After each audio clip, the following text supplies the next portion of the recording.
Bonsoir à tous et merci de nous rejoindre une fois encore sur Afro Info 1043. Nous sommes heureux de vous retrouver parmi les nôtres ce soir, mercredi 4 juin 2025. Merci à tous ceux-là qui nous suivent dans les 26 provinces de la République démocratique du Congo. Vous nous suivez depuis Chikapa, Kasai, Lubumbashi, Mweneditu, Kasumbalesa, Kolwezi, Bandunduville. Merci, manifestez-vous à nous de ça, vos questions.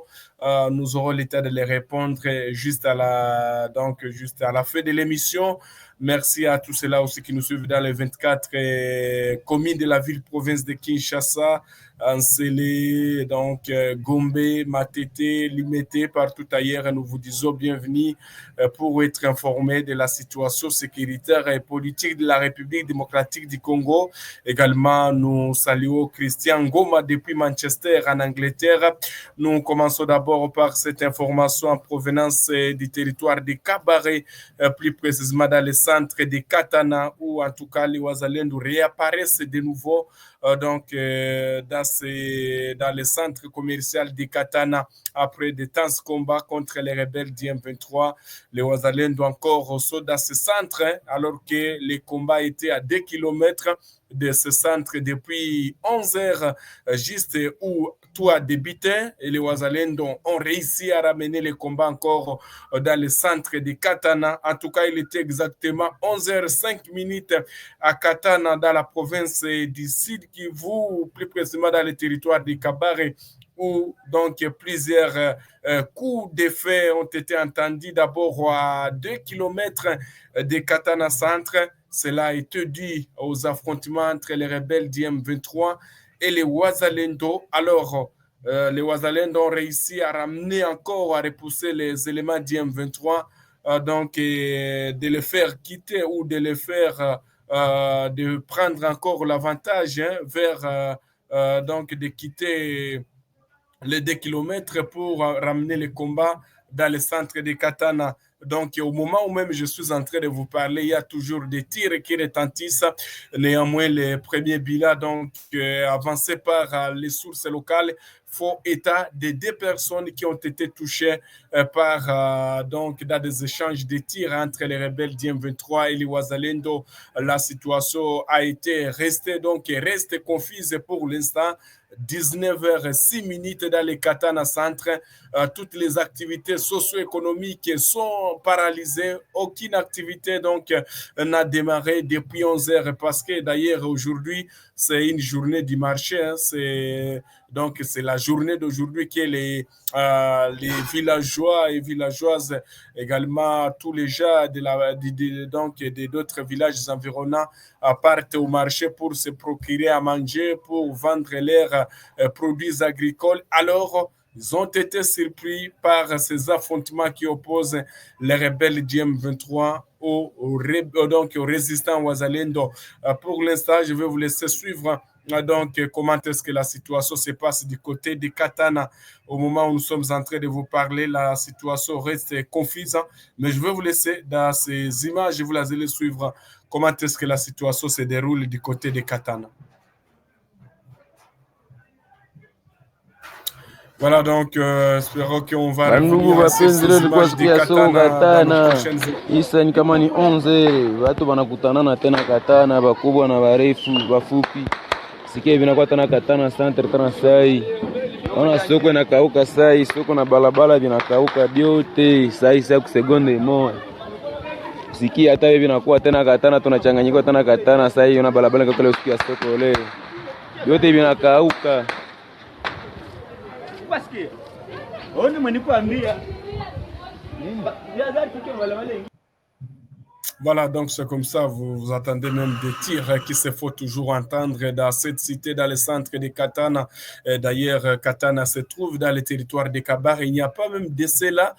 Les Ouazalendo ont réussi, pas une affaire de 5 jours, comme ça que les Ouazalendo ont réussi même à déstabiliser ou à déstabiliser les meetings que les rebelles du M23 voulaient tenir dans le territoire de Kabare. D'ailleurs, ils voulaient installer leur chef les Ouazalendo ont réussi à disperser ces meetings. Toujours la tension reste donc palpable, où la tension reste compliquée dans le territoire de Kabara. Une situation qui est caractérisée par des affrontements.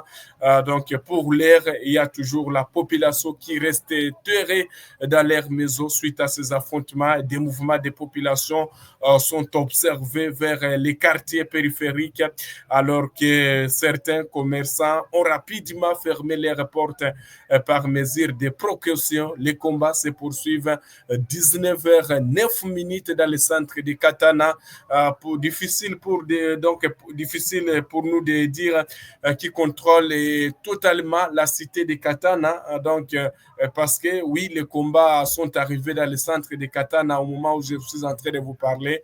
Mais donc, jusque-là, on sera peut-être de se renseigner si réellement qui contrôle la totalité du centre de Katana. Mais les combats étaient tenses toujours dans ce centre où donc les Ouazalendo ont réussi à ramener les combats dans le centre, alors que les combats étaient à une affaire de 2 kilomètres dans le territoire de Kabare, dans la province du Sud Kivu. Alors, il y a aussi des combats qui sont signalés, toujours dans la province du Nord Kivu, dans le territoire de Massissi, entre les Ouazalendo et les rebelles du M23. On en parle dans cette édition, chers téléspectateurs d'Afro Info 1043. Qu'est-ce qui se passe à Massissi alors qu'il est en train de sonner 19h10?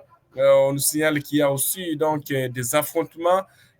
Des violents affrontements sont signalés au niveau de Kiringi. Voilà, donc Kiringi, c'est dans le territoire de Massissi. Ce combat oppose les rebelles de l'AFC M23 au Ouazalendo. Donc, vous devez retenir que ce combat se déroule dans la chefferie de Bachali Mokoto, territoire de Massissi. Selon nos sources sur place, les rebelles du M23 ont multiplié des attaques contre les positions de Ouazalendo dans cette région, sans épargner les villages voisins, ce qui perturbe les activités à Mihara, où les opérations reprennent timidement après les hostilités contre les rebelles du M23 et les Ouazalendo. Ces villages sont devenus des champs de bataille entre les M23 et les Ouazalendo, qui ne relâchent pas Mihara et Kiringi. Donc, les sources qui nous viennent de Massissi, les Ouazalendo refusent de relâcher Mihara et Kiringi. Voilà, donc Mihara reste toujours entre les mains des Ouazalendo et Kiringi. Les Ouazalendo refusent de céder catégoriquement les 2 villages que les rebelles visent à reprendre. Toutes les activités sont paralysées dans la zone, y compris les travaux agricoles, alors que c'est la période de sarclage. Jusqu'à présent, il y a des affrontements, des armes lourdes et légères font des bruits dans les zones de Kiringi et Mihara. Près de Kashuga, ce n'est pas seulement aujourd'hui, mais depuis cette semaine que les rebelles du M23 s'attaquent aux Ouazalendo. Les Ouazalendo étaient présents là-bas, même dans d'autres villages. Vous devez retenir que si les Ouazalendo maintiennent toujours les villages de Kiringi et Mihara, parce qu'il est en train de sonner 19h12, les Ouazalendo refusent de céder en tout cas les villages de Kiringi et Mihara. Même les sources sur place confirment. D'ailleurs, c'est un habitat de la place qui est en train de nous dire que les Ouazalendo sont présents là-bas, même dans d'autres villages, alors que les M23 veulent les déloger. Mais ce n'est pas facile car les Ouazalendo résistent. Des armes lourdes sont entendues dans ces montagnes, a déclaré une source de Mihara qui confirme la présence toujours dans le village de Kiringi et Mihara. Donc, les Ouazalendo maintiennent toujours ce village, malgré que les M23 veulent les prendre, parce que le cessez-le-feu qui était signé du côté de Doha n'est pas respecté sur le terrain.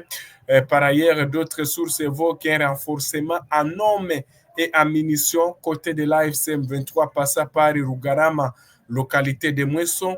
Ce renforcement suscite l'inquiétude parmi les habitants de la région. Vous devez retenir que surtout dans les zones encore sous contrôle des Ouazalendo, dans les groupements de Bachali Mokoto, presque dans les Bachali Mokoto. Laisse-moi vous donner quelques explications. du territoire de Massissi. Les rebelles du M23 ne contrôlent pas une grande partie du territoire de Massissi. Seulement que les Wazalendo aussi occupent une grande partie. Par exemple, dans les Bachali Mokoto. Dans les Bachali Mokoto, je peux dire que les Wazalendo contrôlent une grande partie dans les Bachali Mokoto. Parce que si vous prenez Massissi Centre, vous prenez la route qui mène vers Nyabiondo. Parce que de Massissi Centre à Nyabiondo, il y a une affaire de 20 km. Alors, si vous partez sur ce tronçon vers Kasopo, également vers Kinyumba, il y a toujours la présence des Wazalendo. Alors, si vous, là, c'est dans les groupes, dans le secteur Boabo, dans le secteur Boabo. Alors, si vous allez dans le secteur ou dans les Bachali Mokoto, vous verrez que dans les Bachali Mokoto, il y a toujours une grande présence des Wazalendo qui refusent et d'ailleurs qui maintiennent presque toutes les localités dans ce village. Alors, les éléments du M23 veulent aussi avancer pour reprendre ou pour l'envie, peut-être les tensions et de prendre tout Massissi. Alors que tout Massissi n'est pas sous contrôle des rebelles du M23. Comme Nyiragongo aussi, et comme aussi Rutshuru. Il n'y a pas de cela où il y a des affrontements qui sont en train de se passer dans les Rutshuru, Massissi, Nyiragongo. Voilà, c'est ce que vous devez retenir de ces affrontements. Alors, la situation sécuritaire demeure très préoccupante, surtout dans cette région où les affrontements continuent d'être enregistrés dans les territoires de Massissi. Chaque jour, on observe toujours des affrontements, chaque jour, des affrontements signalés donc, entre les rebelles du M23 et les Wazalendo. C'est ce que vous devez retenir, chers téléspectateurs d'Afro-Info 243. Ces derniers temps, les affrontements opposent les Wazalendo, ne fût-ce que les Wazalendo et les éléments du M23. Parce qu'il y a des zones, permettez-moi de le dire, il y a des zones où il n'y a pas les FARDC, mais on retrouve les Wazalendo. C'est par exemple, dans certaines zones de Massissi, il y a là où on retrouve les Wazalendo, mais il n'y a pas les FARDC. Et là, les Wazalendo, bon, pourvu que les Wazalendo, surtout même il y a des Wazalendo qui refusent de céder leur localité. Un groupe de civils là se dit non, on ne voulait pas céder notre localité. C'est ainsi qu'ils prennent les armes pour dire non, pour dire non aux attaques des éléments du M23. C'est ce qui se passe dans certaines zones. On l'a vu dans les territoires de Fizi, de Mwenga, d'Uvira, où donc les gens prennent des armes et disent non, on ne veut pas que notre localité ou notre entité puisse être cédée dans les mains des rebelles du M23. C'est ce qui se passe. Alors, les combats sont intenses toujours et les combats seront toujours intenses parce que, comme Rutshuru, si nous prenons la chefferie de Bwito, nous prenons le centre de Bambo, nous prenons les Kishichela, nous prenons les villages comme Somikivu, les carrières minières de Somikivu, donc d'autres villages Tongo. Vous verrez que les Wazalendo occupent une affaire de 70% des localités de ces chefferies. Donc, les combats peuvent être éclatés à n'importe quel moment dans ces zones. Alors, nous vous parlons aussi de cette information qui venait à peine de se passer. Il y a une affaire d'une heure dans la ville de Goma. Il y a un soulèvement de la population contre l'insécurité. Et d'ailleurs, il y a donc un cambiste. Qu'est-ce qui se passe dans la ville de Goma? Il y a un cambiste qui venait d'être fusillé par des hommes armés non autrement encore identifiés selon des sources sur place au niveau du marché à la Nine. Alors, la population se soulève contre ceux qui occupent cette ville. Vous les connaissez. Alors, la population, après fusillade de ces jeunes hommes, d'ailleurs, un cambiste, en tout cas, trop jeune comme ça, qui répond au nom de Yves, qui a vu donc des hommes ôter sa vie ce soir. Hein. Il n'y a pas une affaire d'hier que ce forfait venait de se passer du côté de la ville de Goma, tout juste au niveau de la ligne. Alors la population descend dans la rue à ce moment avec ses corps pour en tout cas montrer leur mécontentement face à ce qu'ils sont en train de vivre dans la ville. Voilà, on peut les voir dans ces images, hein, prises par les habitants avec ces corps de ces cambistes qui viennent d'être donc fusillés par des hommes armés non autrement identifiés jusque-là. Mais on voit qu'il y a donc la population est en colère et il se soulève, cette population se soulève contre ceux qui occupent cette ville, hein. Donc la population qui n'est pas à mesure encore de donc peut-être de résister de ce qu'ils sont en train de vivre, de ce qu'il est en train de vivre. C'est ainsi qu'elle se soulève avec ses corps. Vous le voyez très bien, cette population qui porte ses corps parce que c'est une tragédie en tout cas qui n'est pas donc habituelle à cette population. C'est une insécurité qui est devenue grandissante. C'est ainsi que la population a dit non. Non, en tout cas, l'insécurité, chaque jour, on se réveille, on sait qu'il y a toujours l'insécurité. C'est ainsi qu'il y a donc la population qui se soulève. Je vais d'ailleurs vous laisser voir comment est-ce que les choses sont en train de se passer à ce net moment.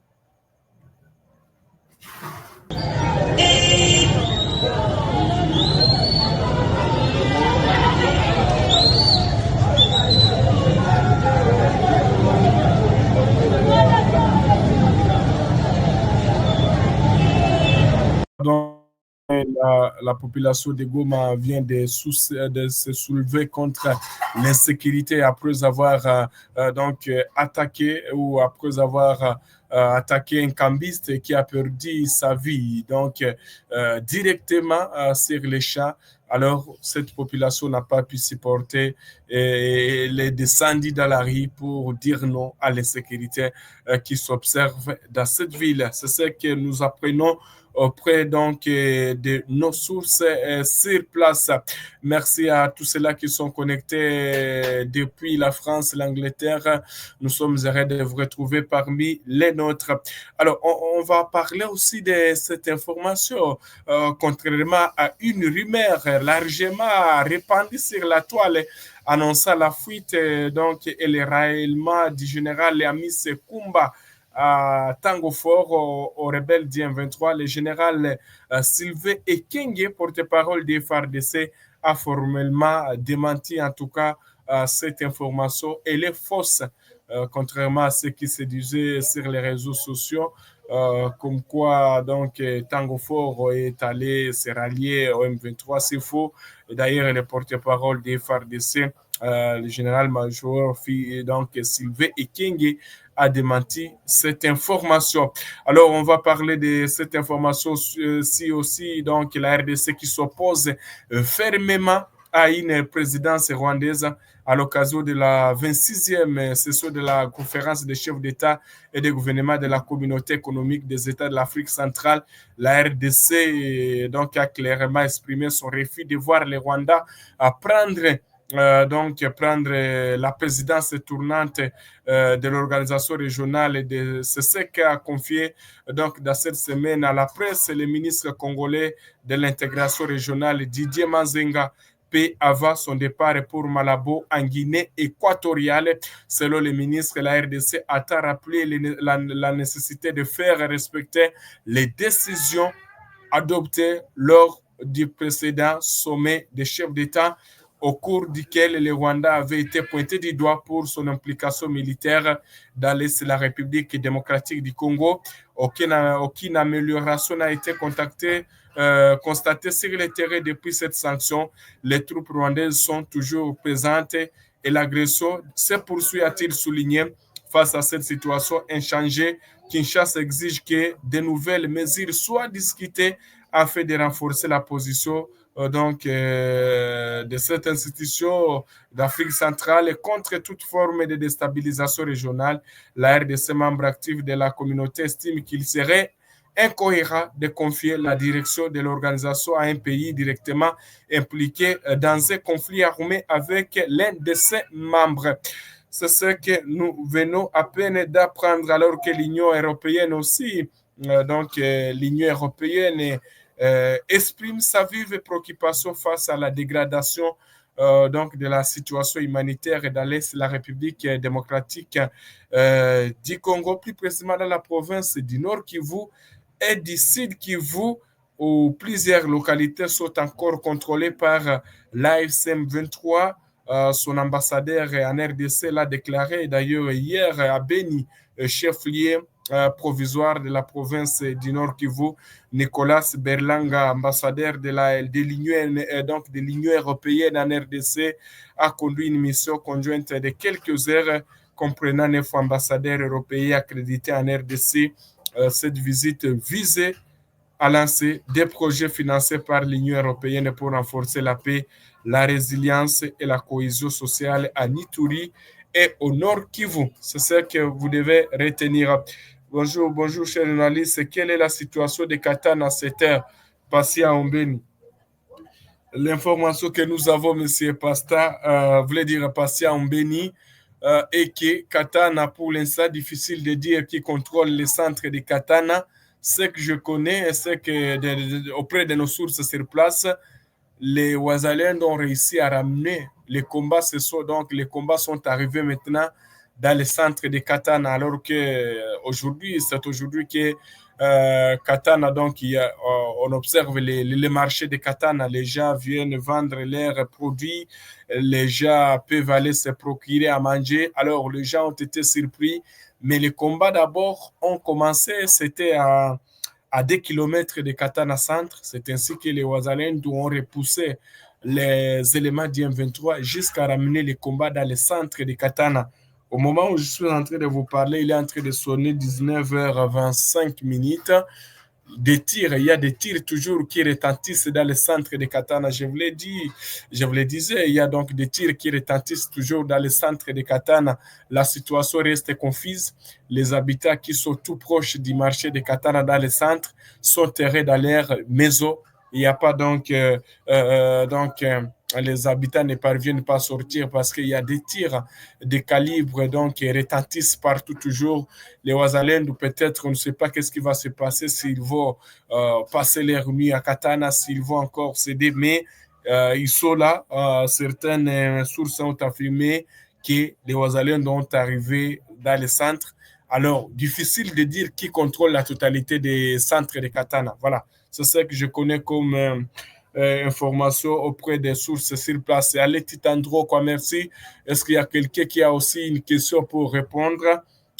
Je ne pense pas qu'il y aurait quelqu'un qui a une question. Patient Ben, je pense que ta question a été répondue. Voilà, merci beaucoup. En tout cas, ça me fait du plaisir de vous retrouver encore parmi vous ce soir. Voilà, donc je vais revenir peut-être si telle est la volonté divine dans les heures qui suivent. Moussa Moussa, merci. Allez, Titandro, quoi, Thomas Seki. Tous les autres, on se retrouve prochainement pour vous informer encore de la situation sécuritaire de l'Est de la République démocratique du Congo. À tous et chacun, portez-vous bien. L'état pour moi, donc, de vous dire de vous abonner massivement, de liker, de partager. Voilà, on se retrouve et surtout, je vous souhaite de passer une excellente soirée.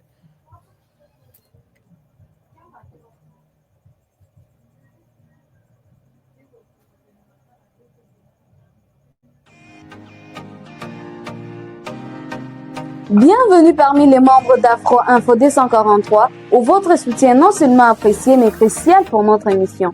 Votre contribution nous permet d'améliorer la qualité de nos services, vous assurant ainsi une expérience optimale. Nous sommes également très intéressés par vos préférences. Parmi les emojis proposés, n'hésitez pas à nous indiquer celui qui vous parle le plus. Ils ont été classés du moins préféré au plus favori. En fonction des avantages liés à vos adhésions, l'emoji de votre choix sera affiché à côté de votre nom dans la série des commentaires pendant la vidéo en direct.